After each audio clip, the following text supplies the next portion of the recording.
Tonight, Mexican authorities reveal the gunman who terrorized tourists and killed a Canadian may have been trying to copy a U.S. mass shooting. Let's go. The chilling new video that captured the shooter's threats. The gunshots went on for so long, 15, 20 minutes. And the shock in Mexico and in Canada. Donald Trump extends the U.S. ceasefire with Iran, hours after a threat to resume fighting.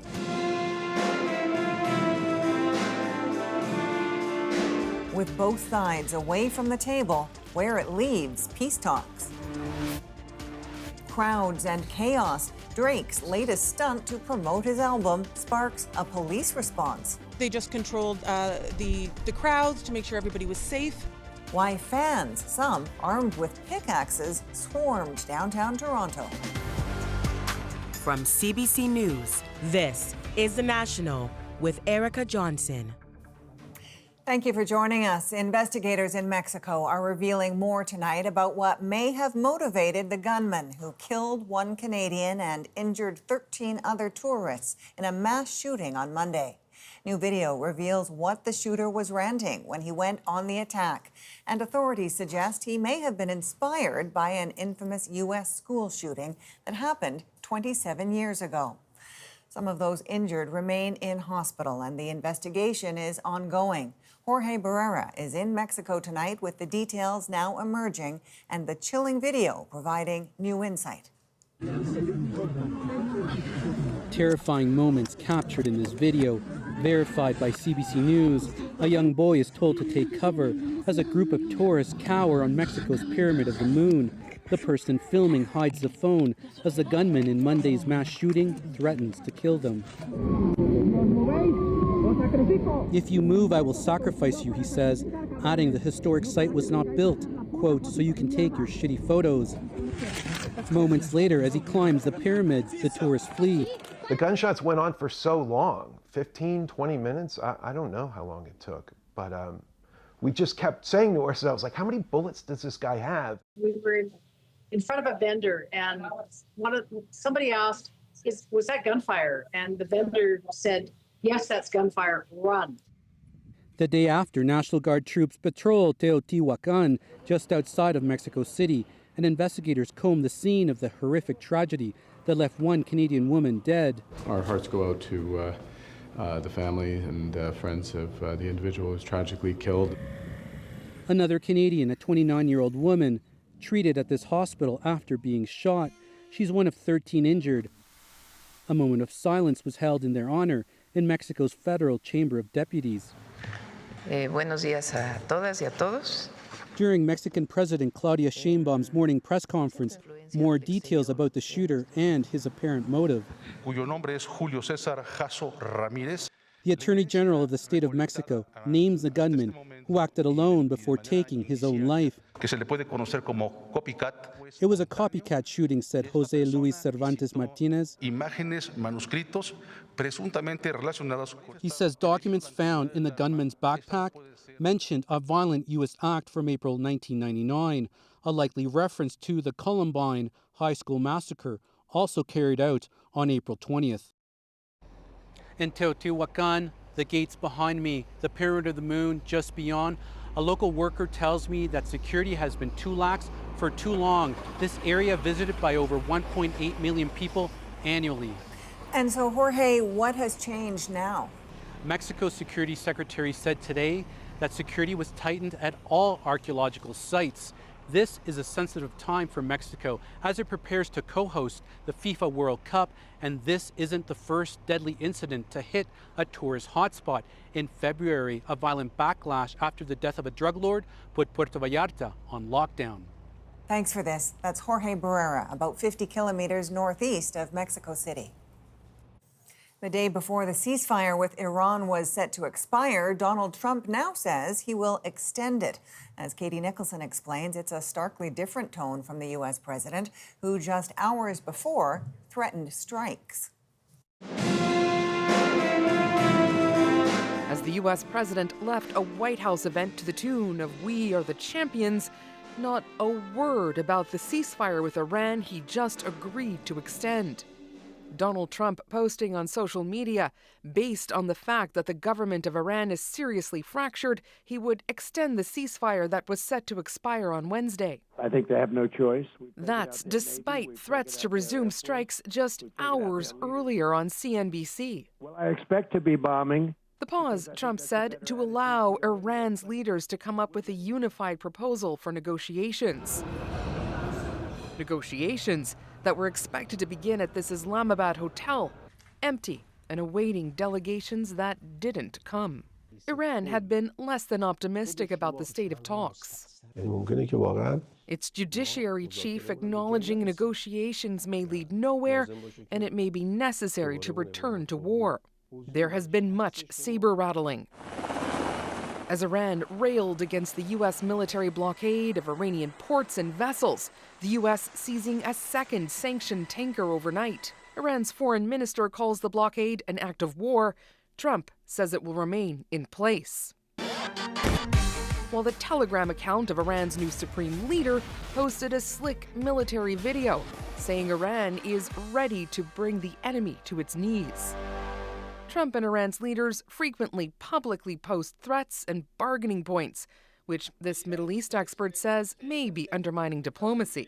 Rule number one of negotiations is you don't negotiate in public. He says if both sides want the talks to work, they need to save it for the bargaining table. The U.S. president is one who not only negotiates in public, but often just makes things up. And that's proven detrimental to the negotiating process. The Iranians aren't exactly innocent either. So while the U.S. may have decided to extend the ceasefire, the rhetoric wars may continue. And Katie, we're hearing more voices from Iran reacting to the U.S. decision to extend the ceasefire.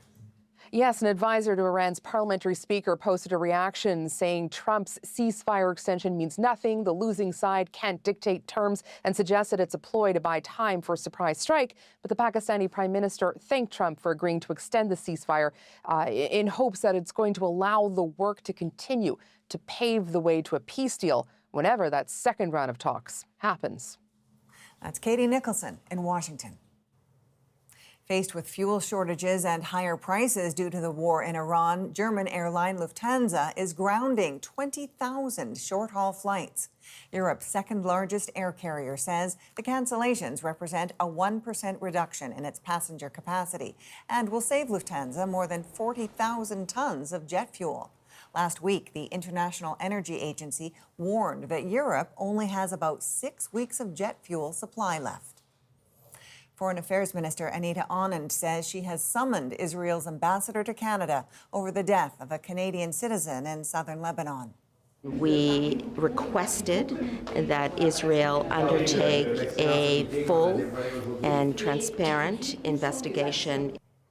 Mohammed Hassan Haydar's family says he was killed earlier this month while trying to help someone who had been injured during a drone attack.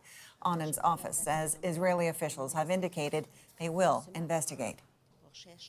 The Prime Minister will be getting advice from a new council on Canada-U.S. economic relations.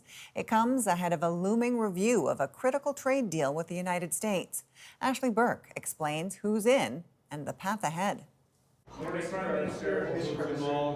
The Prime Minister rebooting a trade council to give advice on Donald Trump, his tariffs and threats, as Canada prepares to review North America's free trade deal. I'm very pleased to have that group. It's a diverse group. Mark Carney dropping most Trudeau-era members and replacing them with other business and industry leaders, and reaching across party lines, appointing the Conservatives' former leader Erin O'Toole and Deputy Leader Lisa Raitt. I'm always the one that wants to keep working through issues and continue to talk, but Mr. Trump is the one that has to agree to be at the table as well. I can't do anything to control what he does or doesn't do, but I can prepare our Prime Minister with the best information I can get. What do you think of Erin O'Toole being on this council? It's great. At the end of the day, though, what we need is action. The Conservative leader unexpectedly showed up outside the Liberals' meeting room, criticizing Carney. He hasn't held negotiations in 5 months. The Mexicans are going to be at the table formally with the Americans any day. Mexico expects to start trade talks next month, but Canada doesn't have a date.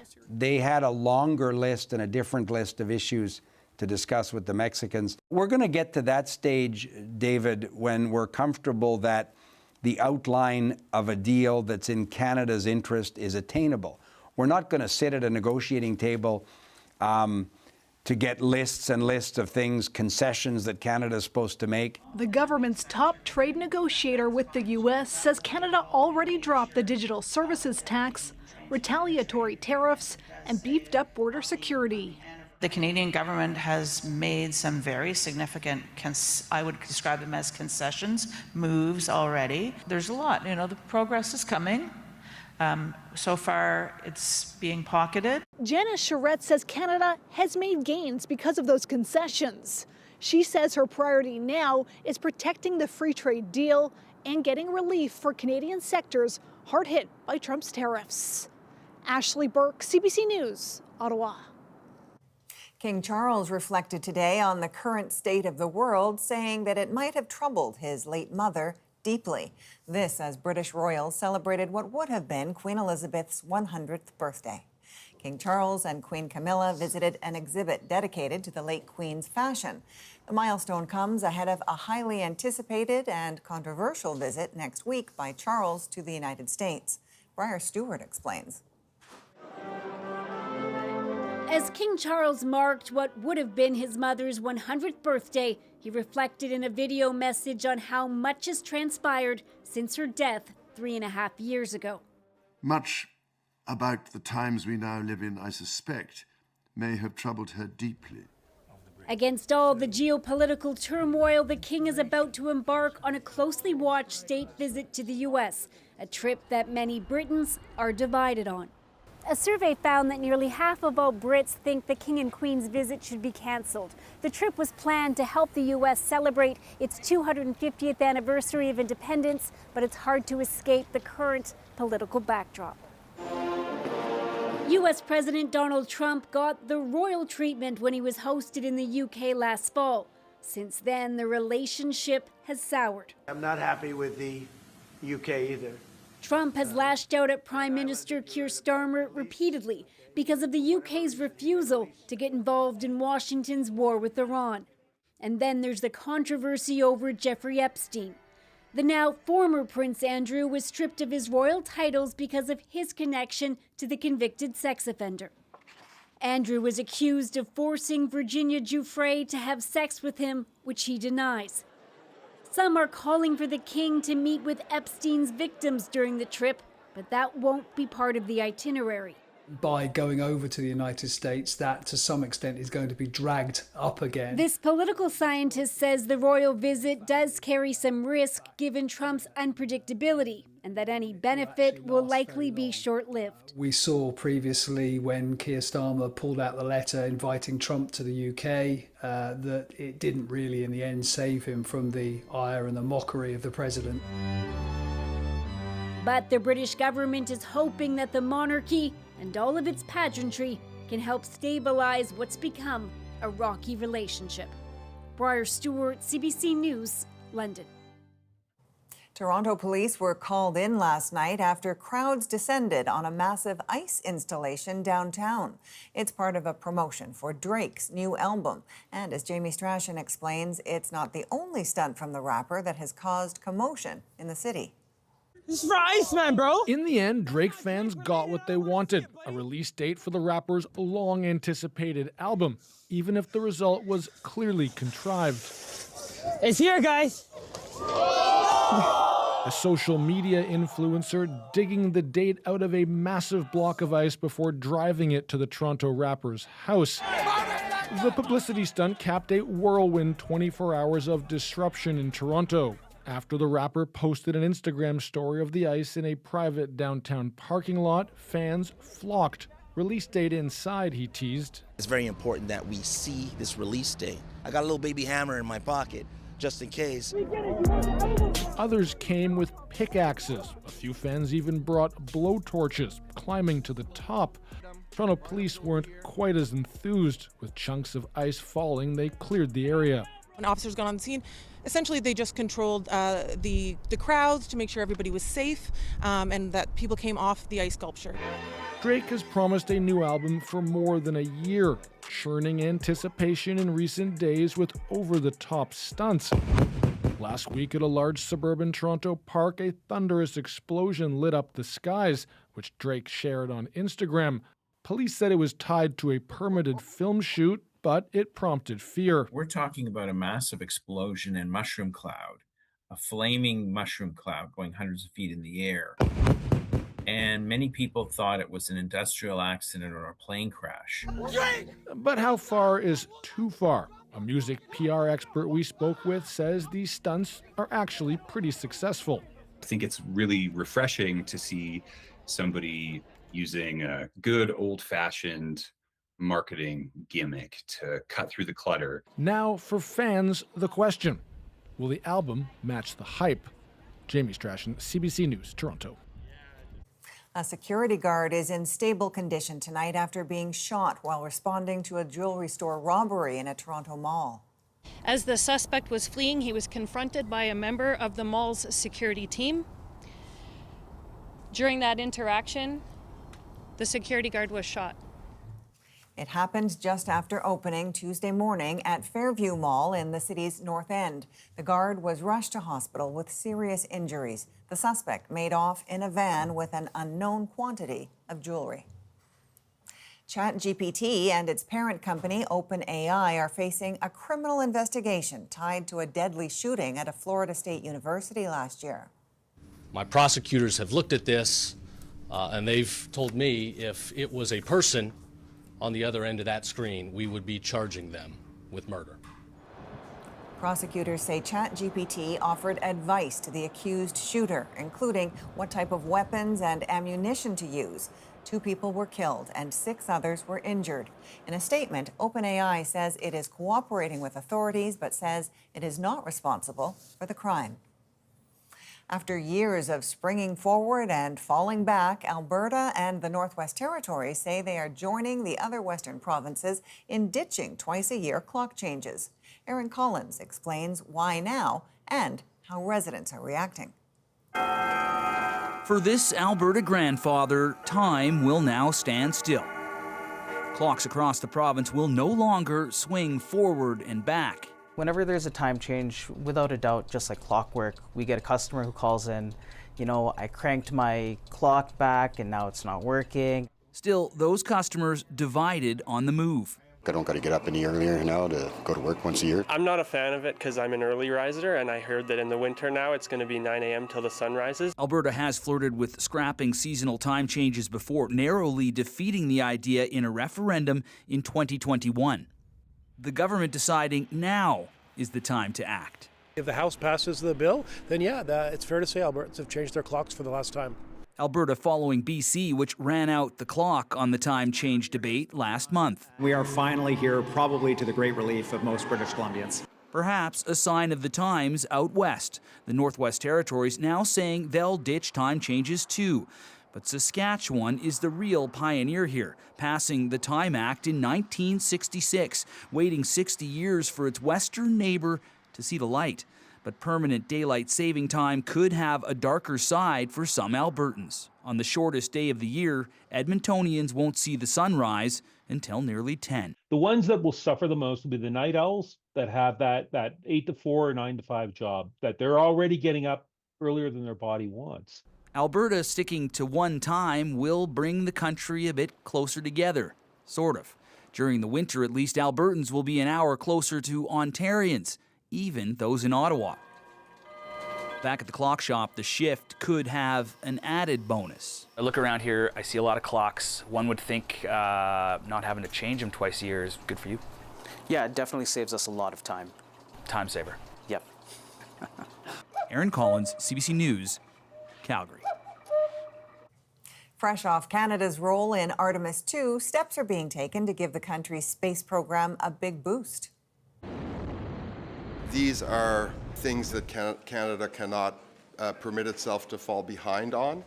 The work being done to build toward launches on Canadian soil.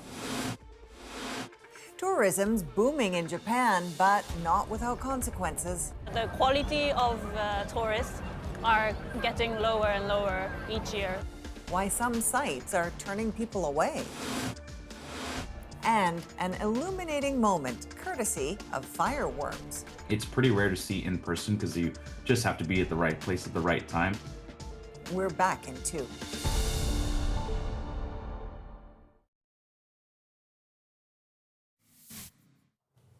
NASA's Curiosity Mars rover has made another discovery. Analysis of a rocket picked up in 2020 has just revealed 7 new organic compounds, never before detected on the red planet.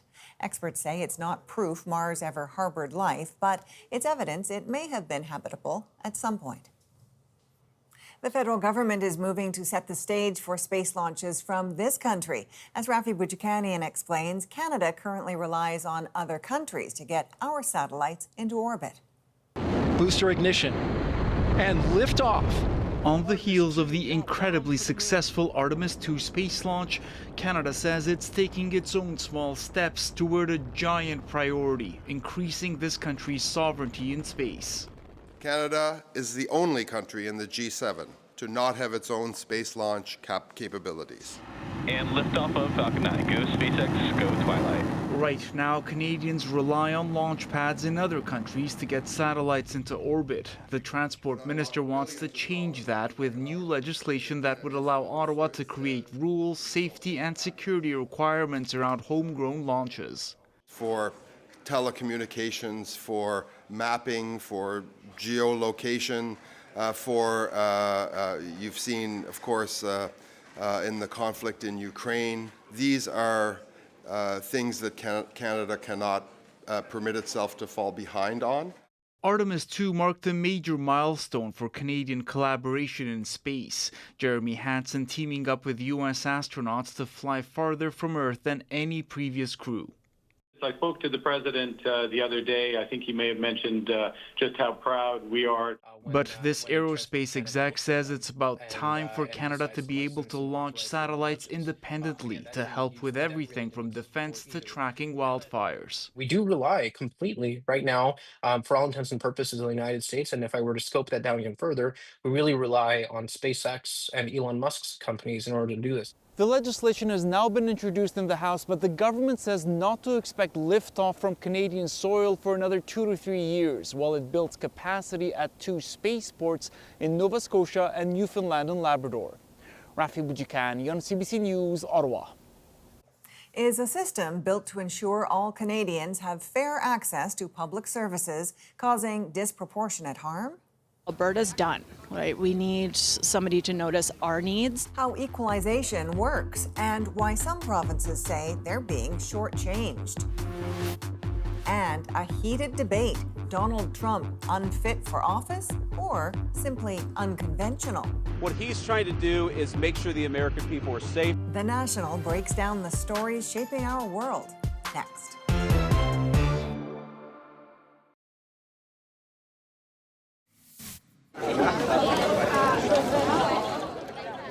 Hundreds of tourists were trapped on an iconic hill looking out over Rio de Janeiro after a shootout between police and alleged gang members. Officers blocked the access route for several hours. There were no reports of injuries.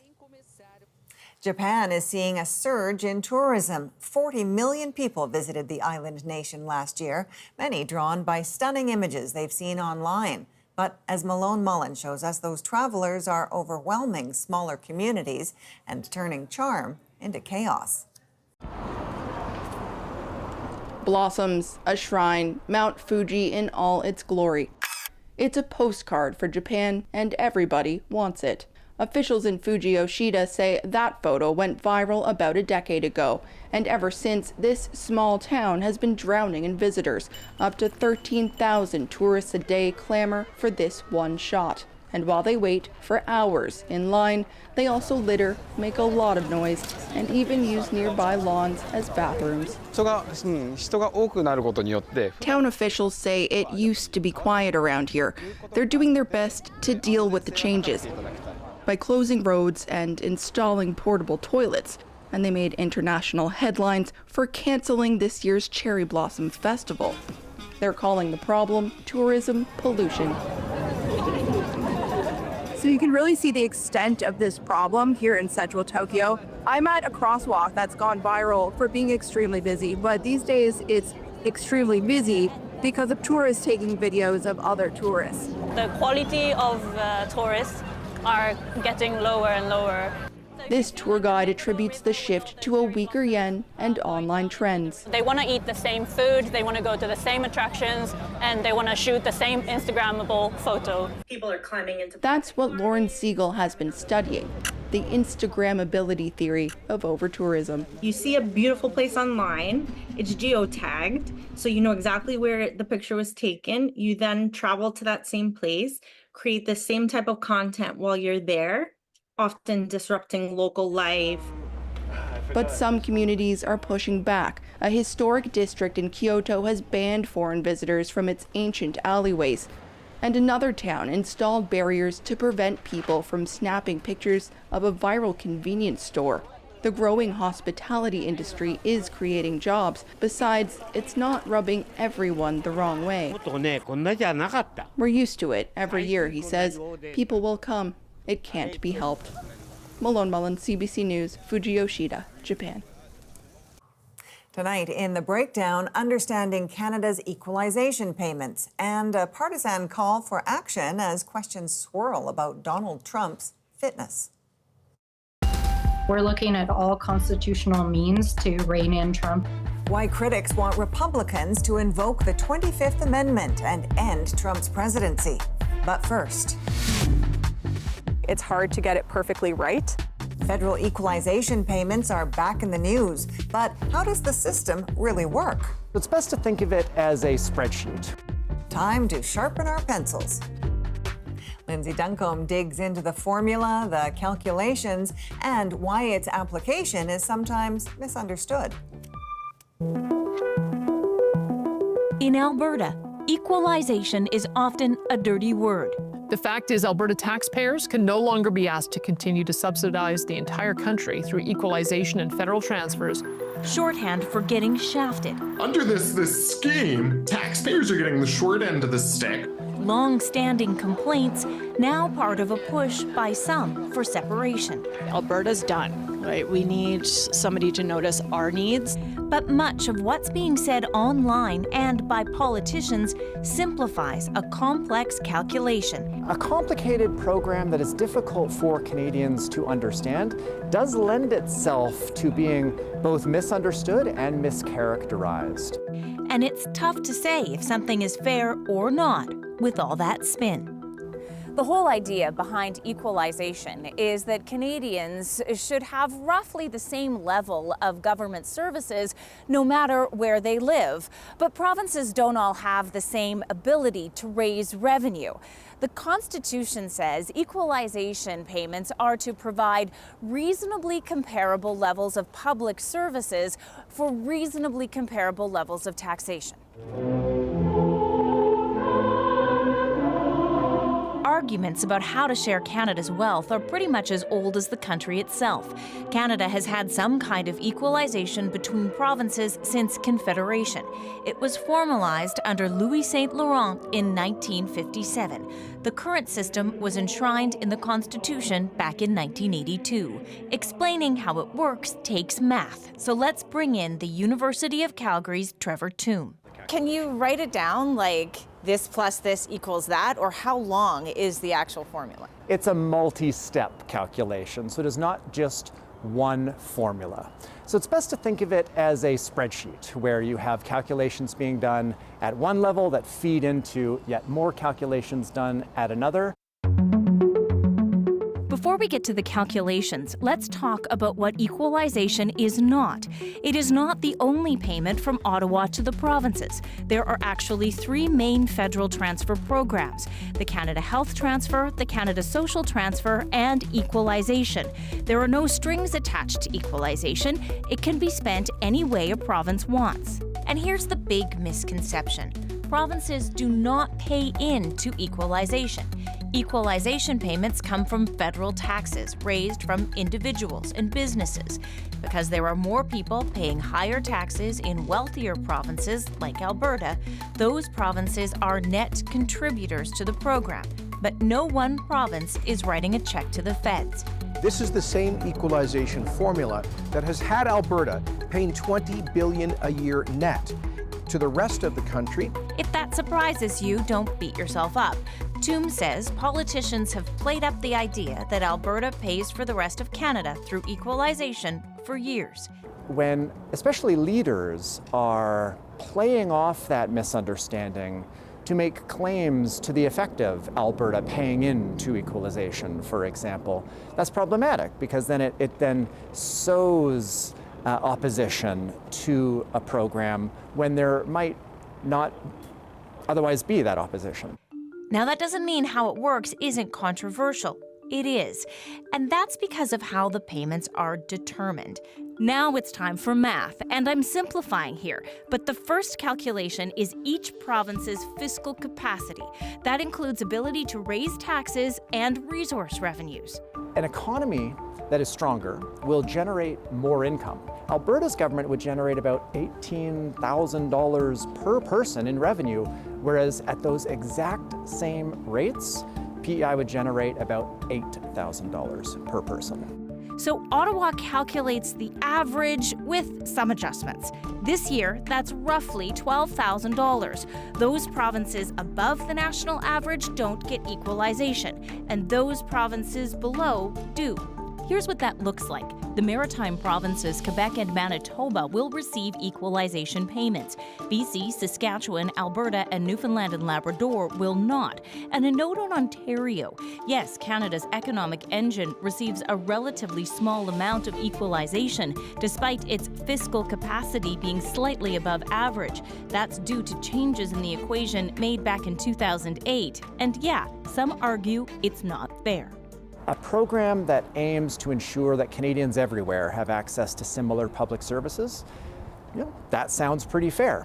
But then when you look at the details of the calculation, how we treat different types of revenues, some people have reasonable disagreements with how it's designed.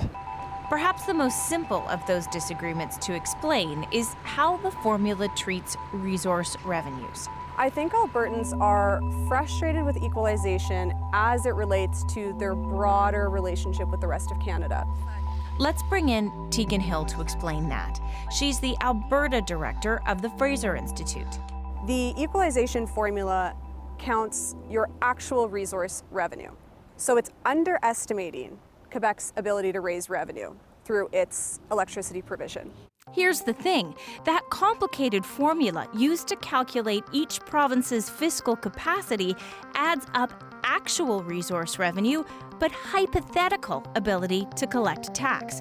Royalties from oil and gas are treated the same as charges for hydroelectricity. Thing is, Quebec could theoretically get more for its electricity on the open market than it charges. If the value of electricity was counted differently, Hill argues Quebec could get far less equalization. And I think this is one that just doesn't really add up. And you can see how it could fuel some frustration with Albertans, because logically, it's difficult to understand how that would be treated differently. Big picture, Hill says it's not that Albertans don't want to share the wealth.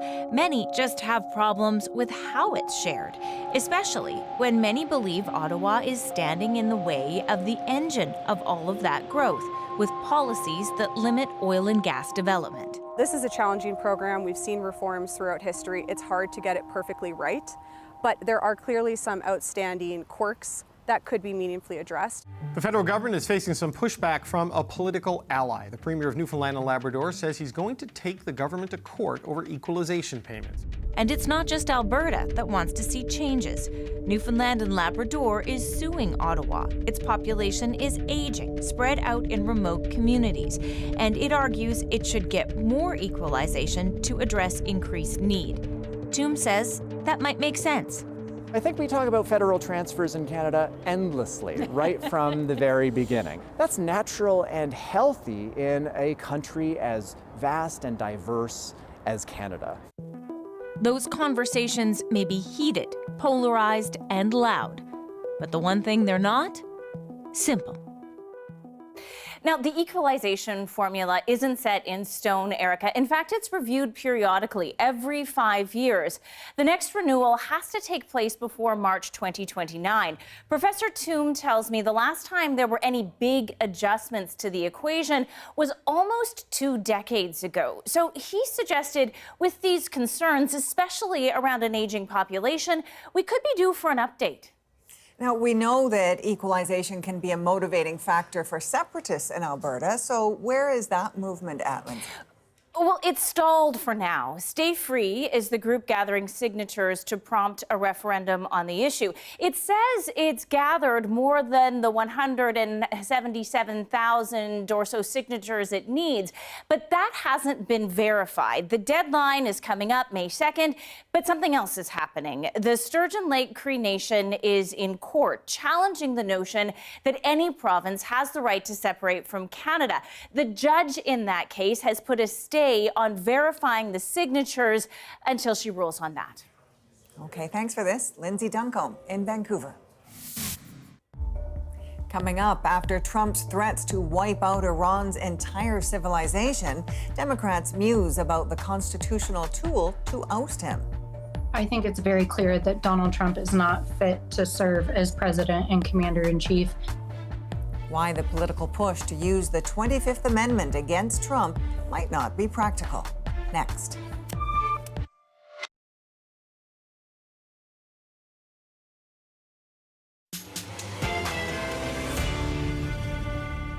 Concern among his critics about Donald Trump's fitness for office hit the boiling point when he threatened to destroy Iran's civilization. But calls that Republicans invoke the 25th Amendment don't have much traction. So why do Democrats keep demanding it? Andrew Chang looks at the questions about Trump's fitness and what his opponents are hoping to achieve by pressing their point. Is Donald Trump insane, or does he just want you to think he is? This is the 40 chess mental jiu-jitsu Uno reverse kind of game you get forced to play when you can't tell if Trump means it when he says to the world and the people of Iran, a whole civilization will die tonight, never to be brought back again. It's that comment in particular, the one where the president threatened to commit genocide, that has Democrats now openly pursuing a pathway to declaring Trump unfit to serve by invoking the 25th Amendment of the U.S. Constitution. That's the part which allows the vice president to take over if the VP and a majority of Trump's cabinet agree he should step aside. But you don't need me to tell you that's not quite happening. What he's trying to do is make sure the American people are safe and strike a deal that's good for the American people. Now we have a chance at real peace and a real deal. And as everyone knows, nobody makes a better deal than President Trump. The world is going to be a safer and a better place when President Trump's mission here is achieved. So if you're thinking this 25th Amendment movement is one with steam, think again. And anyway, the Trump administration has an explanation for what critics call crazy talk. His very tough rhetoric and his tough negotiating style is what has led to the result that you are all witnessing today. What the White House press secretary is suggesting here is that Trump isn't unhinged for threatening to wipe out Iranian civilization. He's just talking tough. It's not insane, it's intimidation. And what Republicans keep pointing out is that invoking the 25th Amendment against Trump is just what Trump's enemies have been trying to do for a decade. Like when Trump's own deputy attorney general floated the idea of secretly recording Trump and invoking the 25th Amendment after the firing of FBI Director James Comey. Or years later, after the January 6th riots, when Nancy Pelosi called on VP Mike Pence to get Trump out of office. A very dangerous person who should not continue in office. This is urgent. This is emergency of the highest magnitude. But Republicans and their supporters do this too. Age slows down most people, but remember, his staff and his closest allies want you to believe he's still the same old Joe, so quick on his feet and in his thoughts. Most of the Americans, people understand that Joe Biden is not fit for that office. If Joe Biden can't run for president, he can't serve as president. And if they want to take him down because he's mentally incapable of serving, invoke the 25th Amendment. What I'm trying to say here is that all this talk about Trump's mental fitness is a bit besides the point, because the argument that Trump is fundamentally unfit has always been more of a political judgment than a serious clinical diagnosis. They're politicians, not doctors. No, the question Democrats are trying to ask by invoking the 25th Amendment isn't, is Trump unwell? It's, does he understand risk? Is he exercising good judgment? And is there any pathway at all to ending his presidency? And just a reminder, the 25th Amendment Andrew was talking about was adopted during Lyndon Johnson's presidency in 1967. It has never been formally attempted. Next up, the fight back against the onslaught of AI slop, led by a process from the depths of the analog age, peer review. When it comes to making sense of new claims, Johanna Wagstaff shows us the old standby remains the gold standard. Good science takes a beating. In an era of AI, misinformation, and agendas, it's getting harder to tell what's real science and what's not. But there's a way. Here's the play-by-play on what's legit and what's truly fake. Welcome to Peer Review. I like a bat, and I can get on the car? Yeah. Great. Step one, you spent months, years even on the research. Say how many bat hits to a car it takes to alleviate anxiety. The work is done. It's time to submit to a journal. An editor does a quick vibe check. About 30 to 50% of papers in top journals are rejected right here before anyone else even sees them. If it's some sort of AI-generated short thing, like someone put in a really generic prompt and you get some sort of AI slop out, so that happens, that gets immediately rejected. Step two, if it passes, you go to the experts. The editor sends it to 2 to 4 specialists in that exact field. These are your peers. Did you use the right sample size? Did you cherry pick data to fit a narrative? Does this hold up against everything we already know? Does it advance the field at all? And finally, step 3. You make the changes you can, resubmit, and if all checks out, you get published in a journal for all to see, judge, recreate, build on. This rigorous process is known as peer review, and it's fundamental to getting as close to bulletproof science as we can get. It's the stress test and the reality researchers live in. Most of the reviews were just minor corrections, and we did some little bit more experiment. We tried to confirm whether our story is correct. A published study is one of the main ways that scientists present their work to other scientists in the same field. This same process applies to all areas of research, whether it's climate change physics or medieval history. The gold standard is have experts checked your work. But in a world that moves at the speed of the internet, waiting 6 months or more for a review can seem like an eternity. We're seeing more preprints, studies released before they've been vetted. It gets information out faster, which helps other scientists currently working in the same field, but it puts more pressure on us, the public, to check. So how can you check the validity of a scientific claim for yourself? Look at the dates, usually at the top or bottom of the paper. If it was submitted Monday and published Tuesday, it wasn't peer-reviewed. Is it a recognized journal like Nature or Science, or is it a pay-to-play portal? And check for conflicts of interest. Reliable papers disclose who paid for their research to be conducted. The whole thing is a slow, messy, sometimes heartbreaking process, but it's the only one we have right now to better understand the world around us through both successes and failures. And experts tell Johanna that a shrinking pool of reviewers and a surge in submissions are creating major challenges for peer review. Some have suggested turning to AI, but editors say that's not reliable. Coming up, bioluminescent fireworms light up the Pacific Ocean. All of a sudden, this dark patch of water just starts glowing. The rare phenomenon next in our moment.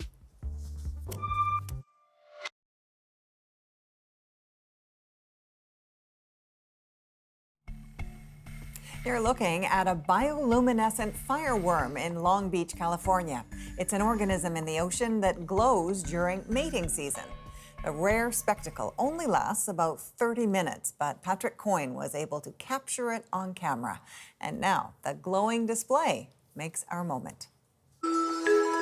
We went to Long Beach at the Colorado Lagoon and we captured a really cool phenomenon, these bioluminescent fireworms, which are essentially performing a mating ritual. They basically just kind of look like these tiny little things that are squiggling around that glow extremely bright green. They're only about an inch long. I was losing my mind because I'd never seen green. Bioluminescence for me in the ocean has always been blue, so this was different. Bioluminescence is actually an algae. It's kind of like a plant that glows, but it's in the ocean. Specifically for the bioluminescent fireworms, it's attached to a moon cycle. It's typically after a full moon that these worms know to come up and actually do this mating ritual. All of a sudden, this dark patch of water just starts glowing. It's just so much fun. It only happens for a certain amount of time. It's pretty rare to see in person. You just have to be at the right place at the right time. Seeing it again and again is like seeing it for the first time. It's so incredible. That is pretty incredible. And get this, it happens precisely 55 minutes after sunset, typically 3 days after a full moon. The fireworms come up to the surface, they glow for 30 minutes, and then they return to the seafloor. And Patrick Coyne caught it all for all of us on camera. From all of us at The National, thank you for being with us. I'm Erica Johnson in Vancouver. Take care.